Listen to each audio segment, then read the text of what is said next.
Hi everybody, thank you so much for being here today. I thought we could talk a little bit about this painting of mine.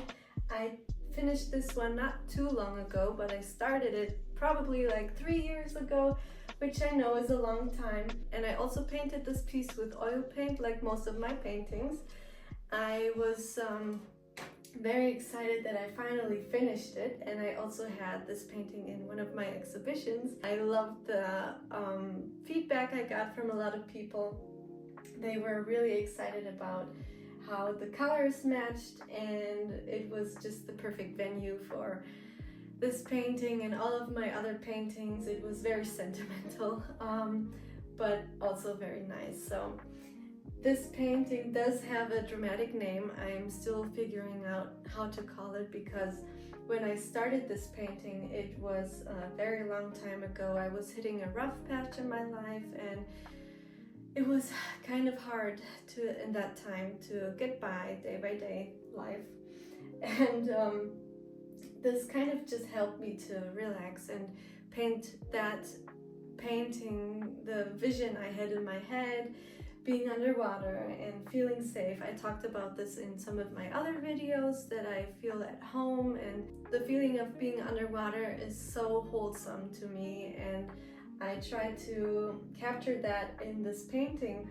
But some of the feedback that I got was exactly the opposite, because some people of course fear the unknown, this being underwater, not knowing what could happen.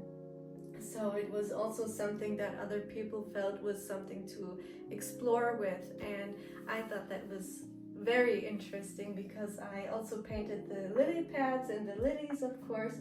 And for me, the lilies symbolize new beginnings, life, and I loved the idea of adding those flowers and, like I said, all the details of life. And obviously in my head, I thought that the hands would symbolize some kind of freedom and being in awe, and other people said, oh, it's a cry out for help, it's you drowning. So that's somehow how I got to the name, I'm drowning. And then I thought, okay, while I was painting this painting, I was going through a time in my life where I felt alone and being left alone. So I'm drowning without you, in that case, means without all of the people around me. I think I still went to school when I started this painting. The frame is actually from France. I brought it all the way from France with the small little Fiat Panda to Frankfurt, and I'm so glad that I did. It was like a Renaissance painting underneath, and I just painted right over it, and I just wanted to keep the frame. So what we're gonna do today is, I still didn't varnish the painting, so I'm very excited to see the before and after.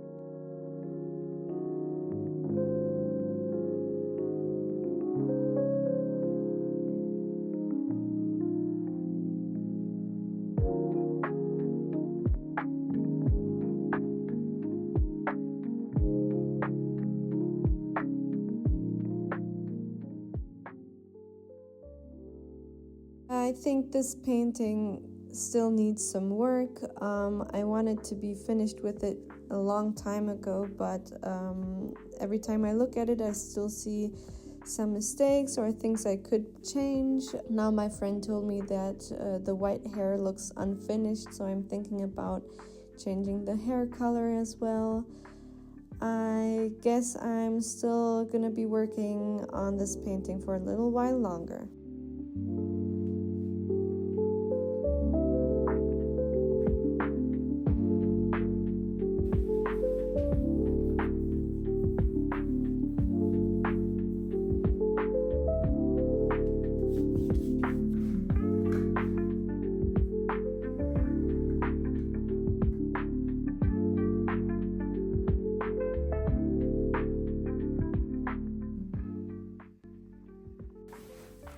Hi everyone, thank you for being here. I think I mentioned that I have the PCOS syndrome.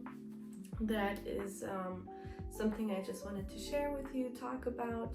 I made some notes on some information. I think it's very important to talk about this subject, because when I was first diagnosed with PCOS, I was in shock because I was told that I won't be able to be pregnant, especially anytime soon. There is a high risk of getting cancer, which is very scary at the beginning, but I think after a while you just get used to the idea, and also learning how to cope with it. I think I said this before, but at some point in my life I just felt not being understood because I have nobody in my family or friends who also struggle with PCOS. And my food intake is also a very big deal in this, and my day-to-day life is very busy, which is why I don't always have time to cook healthy meals or eat meals at certain times. I noticed that when I eat late at night, I don't really sleep good because then obviously I have more energy and I just won't fall asleep, which leads to me being tired the next day, which means I'm already exhausted and don't feel like cooking. Then I just eat a pizza or whatever is in the fridge. So like I said, I wrote down some notes on my notebook, and I just wanted to share this with you. PCOS stands for polycystic ovary syndrome. It is a hormonal disorder that affects the ovaries, and it is pretty common. It affects around 1 in 10 people with ovaries. It often involves that the people have too many male hormones in their body, which can lead to irregular periods, or for instance, in my case, I even didn't get my period in over 6 months, where multiple times I thought I was pregnant, but it was actually the opposite. So it was also a very big struggle for me. And then when I did get my period, it was so painful. So some of the symptoms are, for example, cysts on the ovaries. For instance, I do have cysts, but not every person with PCOS necessarily have cysts on their ovaries. It's not that common, but it is possible. Some other symptoms are acne or oily skin, such as hair thinning or hair loss. For instance, I don't have those symptoms, which I'm very happy about, but I do would say that I get hair, how would you say this, excess hair growth, like on the face. I do have a lot of hair on my upper lip, which is also pretty common. One of the symptoms I do struggle with the most are weight gain and difficulty to lose weight. I tried many diets. I tried going to the gym on regular basis, and maybe I was feeling that I had more energy in my day-to-day life, but I didn't really see a difference in losing weight or being more fit for that matter. And at some point, when you don't really see a difference, you just lose your inspiration and motivation. And other symptoms I struggle with is fertility. This is also very individual, but the very first thing my doctor told me when I first got diagnosed was that it is harder for me to get pregnant. And at that time, I did not think about pregnancy in that way. I always thought it could be a possibility. And when somebody says that to you, I think that's the moment when things change. I do take the pill in order to not get my period. So I haven't had my period in 3 years, and it's the best decision because I had so much pain, so many bad memories being on my period. It was hurting a lot. I remember fainting, going to the hospital, and not being in love with my body. I really was scared getting my period. I always had to mentally prepare myself for what the hell I was gonna go through in the next couple of days. It was so shitty.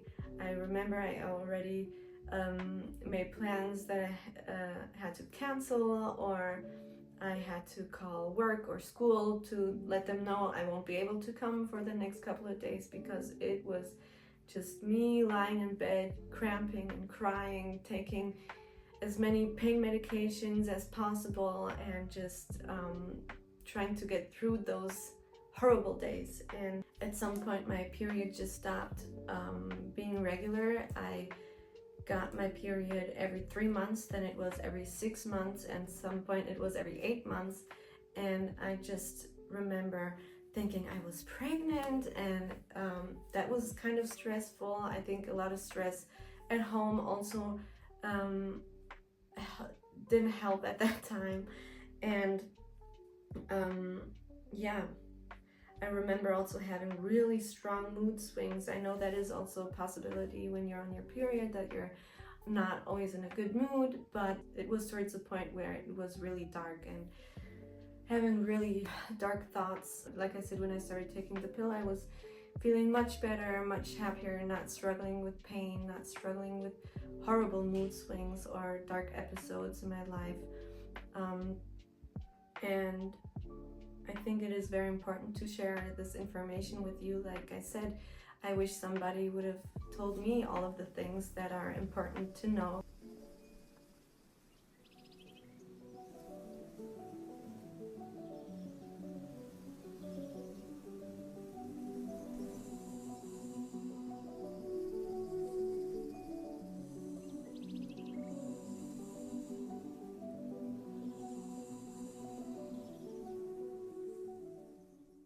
Thank you so much for spending time with me while I was painting and shared a bit of my journey.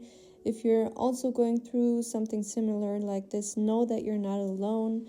PCOS doesn't define you. You're allowed to feel many feelings at once, and it's just important that you take care of yourself and be patient with your body, knowing that PCOS can feel super heavy at times, but you can find ways to live with it peacefully. And on that note, I hope you enjoyed watching this video, and I can't wait to see you next time. Bye!